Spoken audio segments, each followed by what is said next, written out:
President Duterte and Chinese President Xi both praised the warming relations shared by our two countries, of course, at the end of Xi's historic first-day visit here in the Philippines. The two leaders also hammered out deals that cover infrastructure, trade, and the possible joint oil exploration, among others. Here are the details.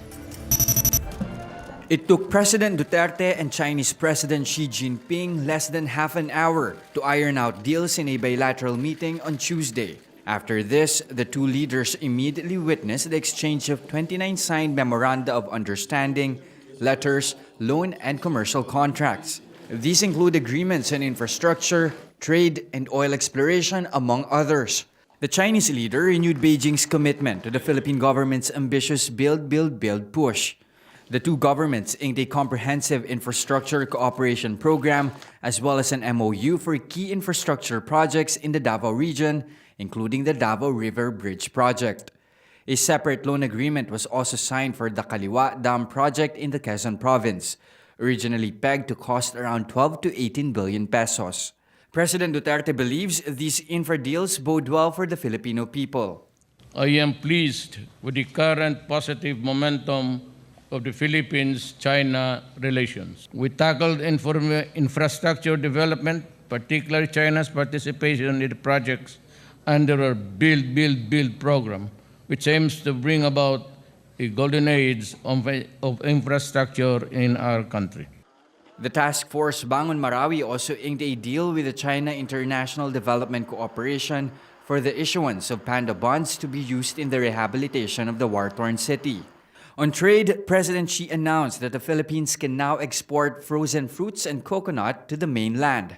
Not only that, he also confirmed that China will accommodate more members of the local academe, both students and teachers. China will import more goods from this country, and Philippine coconut and frozen fruits have been approved for export to China. China will provide another 50 government scholarship grants for Philippine students on an annual basis from 2019 to 2021, and will implement arrangements for Filipino teachers of the English language to work in China. President Xi Jinping also extended an invitation to President Duterte for China's Belt and Road Forum next year. Recall that the Belt and Road Initiative is Xi's signature foreign plan to boost trade through investments from Asia to Europe. Still, among all these deals, lawmakers and even militant groups got their ears perked up on developments on the two governments' maritime dispute concerning the West Philippine Sea. Well, Beijing and Manila did ink an understanding on oil and gas development, but Energy Secretary Alfonso Cusi says this is no reason to get too excited or worried. It is really just a cooperation to find ways or to find a solution. So it is an exploration to explore. But the main issue of territorial dispute in the islands was set aside, with the Duterte administration claiming that the Philippines should avoid the ire of a military power to keep us from risking investments from an economic giant. President Xi, meanwhile, is pinning his hopes on a code of conduct to preserve the two countries' common interest in the waters. China and the Philippines have a lot of common interests in the South China Sea. We will continue to manage contentious issues and promote maritime cooperation through friendly consultation. And we will work alongside other ASEAN countries towards the conclusion of the COC consultations based on consensus within 3 years. There wasn't any hint of any dispute or misunderstanding in the joint statement of Xi and Duterte, as it was all thanks and praises for each other. With mutual respect, sincerity, and adherence to sovereign equality, I will continue to work closely with President Xi to deepen the relationship between our great countries so we may together secure a peaceful and prosperous future for both our peoples and for the entire region.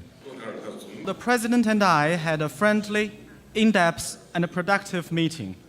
We charted the future course of China-Philippines relations and drew an ambitious blueprint for its development. The President and I both agreed to elevate our relationship into one of comprehensive strategic cooperation. This vision charts a clear course for China-Philippines relations and sends a strong message to the world that our two countries are partners in seeking common development.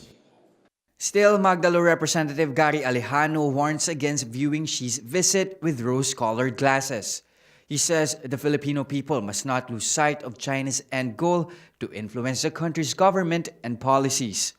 He also echoed calls from lawmakers like Senator Trillanes and Senator Pangilinan for transparency on the signed agreements between Manila and Beijing, especially since China has yet to deliver on its $24 billion promise after 2 long years. Alejano is asking for full text on the 30 deals, saying every single agreement must be scrutinized to make sure they are consistent with Philippine laws and to allay fears that the government is being shortchanged and its people being lured into a debt trap. Jess De Los Santos, We Are One News.